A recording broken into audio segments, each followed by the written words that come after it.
ട്രെയിലറിനെക്കാളും സിനിമയെക്കാളും കൂടുതൽ പരസ്യം കാണിക്കുന്ന PVR സിനിമാസിൽ നിന്നാണ് ഞാൻ അടിനാശം വെള്ളപ്പൊക്കം കാണുന്നത്. തിരുവനന്തപുരത്തെ ലുലു PVRലാണ് പടം കാണാൻ വേണ്ടി കയറിയത്. പടം തുടങ്ങി കുറച്ച് നേരം കഴിഞ്ഞിട്ടും സ്ക്രീനിൽ ലൈറ്റ് ഓഫ് ആവുന്നില്ല. ലൈറ്റ് ഇങ്ങനെ കിടക്കുക, അതായത് ഫുൾ ലൈറ്റ് ഇട്ടിട്ട് നമ്മളിരുന്ന് സിനിമ കാണാം. അങ്ങനെ കാണാനാണെങ്കിൽ എനിക്കിത് OTTയിൽ വരുമ്പോൾ വീട്ടിൽ ഇരുന്ന് കണ്ടാൽ പോരെ, തിയേറ്ററിൽ പോയി കാണണം. അങ്ങനെ അവിടെ ചെന്ന് പറയേണ്ടി വന്നു ഈ ലൈറ്റൊക്കെ ഒന്ന് ഓഫ് ചെയ്യണമെന്ന് ഓർമ്മിപ്പിക്കാൻ വേണ്ടിയിട്ട്. എന്തായാലും അങ്ങനെ പടം തുടങ്ങി. അധികം നേരമൊന്നും പോയില്ല, അതിനു മുമ്പേ തന്നെ നമ്മളത് ഓഫ് ചെയ്യിപ്പിച്ചു. AJ വർഗീസ് സംവിധാനം നിർവഹിച്ചിട്ടുള്ള ഏറ്റവും പുതിയ സിനിമയാണ് അടിനാശം വെള്ളപ്പൊക്കം. ഷൈൻ ടോം ചാക്കോ, മഞ്ജു പിള്ള, ബാബു ആന്റണീനെ അങ്ങനെ ക്രെഡിറ്റ്സിൽ വെക്കേണ്ട കാര്യമൊന്നുമില്ല. പുള്ളിക്ക് ആകെ 2 സീൻ എന്തോ ഉള്ളൂ. ഈ സിനിമയുടെ പേര് നിവർത്തി പിടിച്ച് പറയാനുള്ള ദൈർഘ്യം പോലും പുള്ളിക്ക് സിനിമയിൽ കിട്ടിയിട്ടില്ലെന്ന് തോന്നുന്നു. ബൈജു സന്തോഷ്, പ്രേംകുമാർ, അശോകൻ, ജോൺ വിജയ്, ശ്രീകാന്ത് വെട്ടിയാർ, വിനീത് മോഹൻ തുടങ്ങിയ ഒരു വലിയ താരനിരയുമായിട്ട് വന്ന സിനിമയാണ് അടിനാശം വെള്ളപ്പൊക്കം. സിനിമയെക്കുറിച്ച് വളരെ ചുരുങ്ങിയ വാക്കുകളിൽ പറയാനാണെങ്കിൽ ഒപ്പിച്ചൊരുക്കി എടുത്തിട്ടുള്ളൊരു തിരക്കഥ എന്ന് പറയാൻ പറ്റില്ല, ഒപ്പിച്ചൊരുക്കി ഉണ്ടാക്കിയിട്ടുള്ളൊരു കഥ. ഈ കഥ കൊണ്ടുപോയിട്ട് സ്കൂളിൽ കുട്ടികൾക്ക് ഇങ്ങനെ ഒരുപാട് മെസ്സേജുകളൊക്കെ കൊടുക്കാൻ ഭയങ്കരമായിട്ട് വെമ്പി നിൽക്കുന്ന ഒരു സ്കൂൾ ടീച്ചറുടെ കയ്യിൽ കൊടുത്തിട്ട് കുറച്ച് സന്ദേശം കൂടി ഇതിൽ മിക്സ് ചെയ്ത് തരണമെന്ന് പറഞ്ഞാൽ അവരെങ്ങനെ സ്ക്രിപ്റ്റ് ചെയ്യുമോ അതുപോലെ സ്ക്രിപ്റ്റ് ചെയ്ത് വെച്ചൊരു സിനിമയായിട്ട് എനിക്കിത് തോന്നി. ഞാൻ സ്കൂൾ ടീച്ചർമാരൊന്നും കുറച്ച് കാണുമല്ലോ കേട്ടോ. അധ്യാപക വൃത്തിയിൽ നിന്ന് സിനിമാ മേഖലയിലേക്കും എഴുത്തിലേക്കും വന്നിട്ടുള്ള ഗംഭീര പ്രതിഭകളുണ്ട്.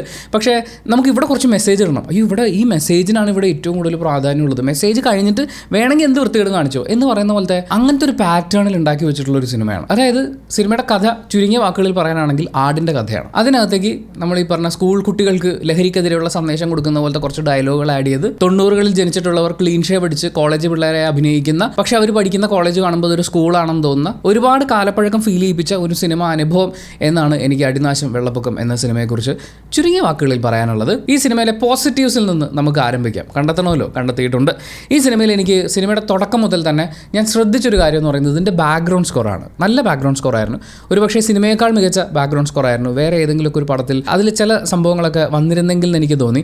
പടം തുടങ്ങുമ്പോൾ തന്നെ ഐറ്റം സോങ് ഒക്കെ ഇറക്കി വിടുന്നുണ്ട്. ഈ കള്ളക്കടത്തും ലഹരി മാഫിയൊക്കെ ആകുമ്പോൾ ഒരു ഐറ്റം സോങ് വേണമല്ലോ എന്ന് ഒക്കെ വെച്ചിട്ടായിരിക്കാം. അതെന്തായാലും നല്ല വലിപ്പിക്കലായിട്ട് തുടക്കത്തിൽ തന്നെ ഫീൽ ചെയ്തിട്ടുണ്ടായിരുന്നു. പക്ഷേ ആ ബാക്ക്ഗ്രൗണ്ട് സ്കോർ പരിപാടികൾ ഓരോ ആളുകൾക്കും കൊടുക്കുന്നത്, ഓരോ സിറ്റുവേഷനിൽ കൊടുക്കുന്നത്, അതിലൊക്കെ എവിടെയോ എന്തോ ഒരു സാധനം ഉണ്ടായിരുന്നു. പക്ഷേ അത് സിനിമയ്ക്ക് മാച്ച് ആവുന്നില്ലായിരുന്നു. ഇലക്ട്രോണിക് കിളിയും രാമകൃഷ്ണൻ ഹരീഷും കൂടി ചേർന്നിട്ടാണ് ഈ സിനിമയ്ക്ക് വേണ്ടിയിട്ട് സംഗീതം ഒരുക്കിയിട്ടുള്ളത്.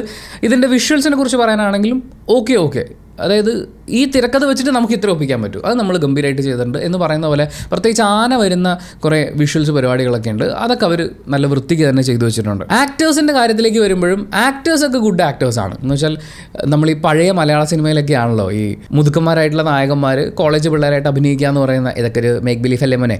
അങ്ങനെ മേക്ക് ബിലീഫിൽ നമ്മൾ കുറേ നാൾ ഓടിയിട്ടുണ്ടായിരുന്നു. അതിനുശേഷം ഈ കോളേജ് പിള്ളേരായിട്ട് അഭിനയിക്കുന്ന ആളുകൾ ഒന്നെങ്കിൽ പുതുമുഖങ്ങളായിരിക്കുക, അല്ലെങ്കിൽ ശരിക്കും കോളേജിൽ പഠിക്കുന്ന ആ ഒരു ഏജ് ഗ്രൂപ്പിൽ നിൽക്കുന്ന പിള്ളേരെ വെച്ച് ജയിക്കുക.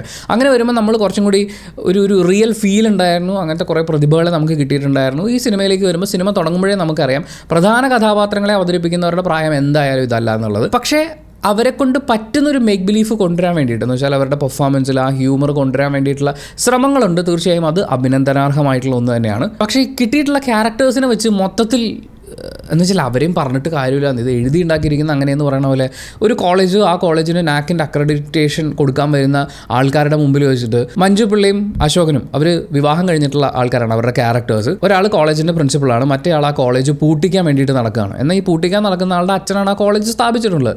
ഇയാൾ എന്തിനാണ് ഇത് ചെയ്യുന്നതെന്നുള്ളത് നമുക്ക് മനസ്സിലാവുന്നില്ല. അതും ചെയ്യുന്നതും ഏറ്റവും മോശമായിട്ടുള്ള രീതിയിലാണ്.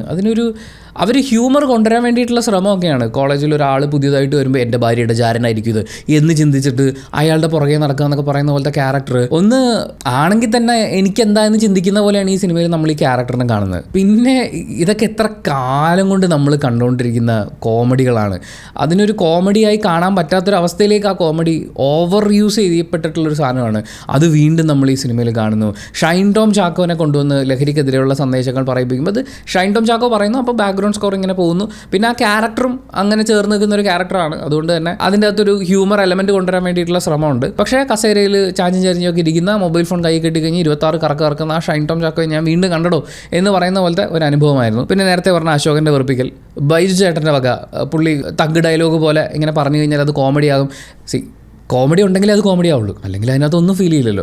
പുള്ളി കുറേ കൗണ്ടറുകളൊക്കെ അങ്ങോട്ടും ഇങ്ങോട്ടും ഒക്കെ പറയുന്നുണ്ട്. പുള്ളിയുടെ കൂടെ നടക്കുന്ന പോലീസുകാരനും കുറേ കൗണ്ടറുകൾ പറയുന്നുണ്ട്. എവിടെയോ എന്തോ ഒരു ചിരി എവിടെയൊക്കെ വന്നിട്ടുണ്ടായിരുന്നു. പക്ഷേ മൊത്തത്തിൽ ആ ക്യാരക്ടർ നോക്കുമ്പോൾ, മൊത്തത്തിൽ സിനിമ തന്നെ നോക്കുമ്പോൾ കോമഡികളൊന്നും വർക്കാവാതെ മുന്നോട്ട് പോവാണ്. ഇതിനിടയിലാണ് പ്രേംകുമാറിൻ്റെ വക അപാര വെറുപ്പിക്കൽ വരുന്നത്.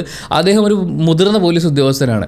ഈ വരാനിരിക്കുന്ന ലഹരി മാഫിയ ഭയങ്കര വലുതാണെന്നൊക്കെ പറഞ്ഞിട്ട് ഇവരൊക്കെ ഇങ്ങനെ പൊക്കി പറയാണ്. എന്നിട്ട് ഇത് മുഴുവൻ പറഞ്ഞ് ഇവരെ പിടിച്ചടക്കണം ജയിക്കുന്നൊക്കെ പറഞ്ഞിട്ട് കുറച്ച് കഴിയുമ്പോൾ ഈ മനുഷ്യൻ പറയണേ അതിൻ്റെ ഒന്നും ആവശ്യമില്ലാന്ന് എന്ന് പറയുന്ന പോലത്തെ ഒരു ക്യാരക്ടർ. കൊടുത്തിരിക്കുന്ന ഡയലോഗ് ഓവറായിരുന്നു, പുള്ളി ചെയ്തിരിക്കുന്നതും ഓവറായിട്ടാണ് എനിക്ക് ഫീൽ ചെയ്തത്. ഏറ്റവും കൂടുതൽ ഈ സിനിമയിൽ വെറുപ്പിച്ചിട്ടുള്ളത് ശ്രീകാന്ത് വെട്ടിയാരാണ്. ഒരു ആദിവാസി യുവാവായിട്ടാണ്, ഊരിലെ മൂപ്പൻ്റെ മോനാണ്. മൂപ്പൻ്റെയും പുള്ളിയുടെ ജനതയുടെയും ഒക്കെ മുഴുവൻ അടിവേര് അറുത്തിട്ട് വേറെ പരിപാടിക്ക് വന്നിട്ടിരിക്കുന്ന ഒരാളാണ്. ഇയാളുടെ കുറേ അബദ്ധങ്ങളും ഇതിനു മുമ്പ് എത്രയോ സിനിമകളിൽ കണ്ട് ആവർത്തിച്ച് വന്നിട്ടുള്ള സീക്വൻസുകളൊക്കെ വീണ്ടും കാണിച്ചുകൊണ്ട് അതിനിടയിൽ ശ്രീകാന്ത് വെട്ടിയാറിൻ്റെ ഈ റീൽസിലും ഷോർട്സിലും ഒക്കെ കാണുന്ന അതേപോലത്തെ വിറ്റുകളൊക്കെ അടിച്ച് ആ വിറ്റുകളൊക്കെ ആ പ്ലാറ്റ്ഫോമിൽ അങ്ങനത്തെ കണ്ടൻറ്റിലൊക്കെയാണ്. അത് ഈ സിനിമയ്ക്കകത്തേക്ക് വരുമ്പോൾ എനിക്ക് ഒട്ടും വർക്കാവുന്നുണ്ടായില്ല. മാത്രമല്ല ഇദ്ദേഹത്തിനെ കൊണ്ടുവന്ന് ഈ ആദിവാസി യുവാവിൻ്റെ ഒരു വേഷം ചെയ്യിപ്പിച്ചിട്ട് ആ ഊരിലെ മൂപ്പൻ എന്നൊക്കെ പറഞ്ഞു കഴിഞ്ഞാൽ പുള്ളി വന്ന് നിന്ന് തള്ളുന്നു, അല്ലെങ്കിൽ ഈ മൂപ്പന്മാർ മുഴുവൻ തള്ളിൻ്റെ ആളുകളാണെന്ന് പറയുന്നതിന് പുലിമുരുകൻ്റെ റെഫറൻസ് കൊണ്ടുവരുന്നു. പിന്നെ കാട്ടാന വന്നു കഴിയുമ്പോൾ മറ്റേ എന്നൊക്കെ പറഞ്ഞ് അവർ കുറേ ഡയലോഗ് അടിക്കുന്നു.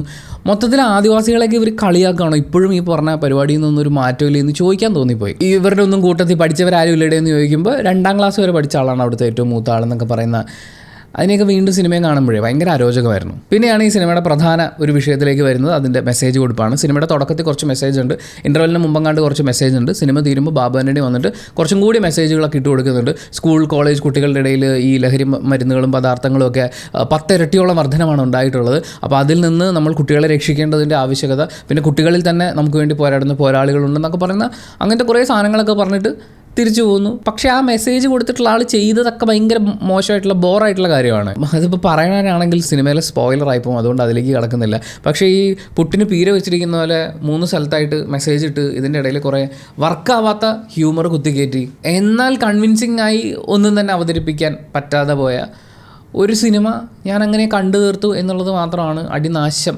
വെള്ളപ്പൊക്കം എന്ന സിനിമയെക്കുറിച്ച് എനിക്ക് പറയാനുള്ളത്. പക്ഷേ ബാക്ക്ഗ്രൗണ്ട് സ്കോർ ഉള്ളായിരുന്നു എന്നുള്ളൊരു ചെറിയ റിമാർക്ക് അതിൽ പറയാനുണ്ട്. ബാക്കിയൊന്നും അങ്ങനെ ഒന്നും തോന്നിയില്ല, അത്രേ ഉള്ളൂ. പക്ഷേ അത് എൻ്റെ മാത്രം പേഴ്സണൽ ഒപ്പീനിയനാണ്. സിനിമ ഓരോരുത്തർക്കും ഡിഫറൻ്റ് ആണ്. ഓരോ സിനിമയും നമ്മൾ തിയേറ്ററിൽ കണ്ട് വിലയിരുത്തപ്പെടേണ്ടതാണ്. എല്ലാ സിനിമയ്ക്കും അതിനുള്ള അർഹതയുണ്ടെന്ന് ഞാൻ വിശ്വസിക്കുന്നു. അങ്ങനെ ഈ സിനിമ തിയേറ്ററിൽ കണ്ടിട്ടുള്ള ഒരാളാണ് നിങ്ങളെങ്കിൽ നിങ്ങളുടെ അഭിപ്രായം കമൻറ്റ് ബോക്സിൽ രേഖപ്പെടുത്തുക. കമൻറ്റ് ബോക്സും കൂടി വായിച്ചിട്ട് സിനിമയ്ക്ക് പോകണോ വേണ്ടോ എന്ന് തീരുമാനിക്കുന്ന കുറേ ആളുകളുണ്ട്. അവർക്കതൊരു വലിയ സഹായമായിരിക്കും. അപ്പോൾ thank you so much for watching this video. Video ഇഷ്ടപ്പെട്ടാൽ ലൈക്ക് ചെയ്യുക, കമൻറ്റ് ചെയ്യുക, ഷെയർ ചെയ്യുക, സബ്സ്ക്രൈബ് ചെയ്യുന്ന കാര്യം, ഹൈപ്പ് ചെയ്യുന്ന കാര്യം പരിഗണിക്കുക.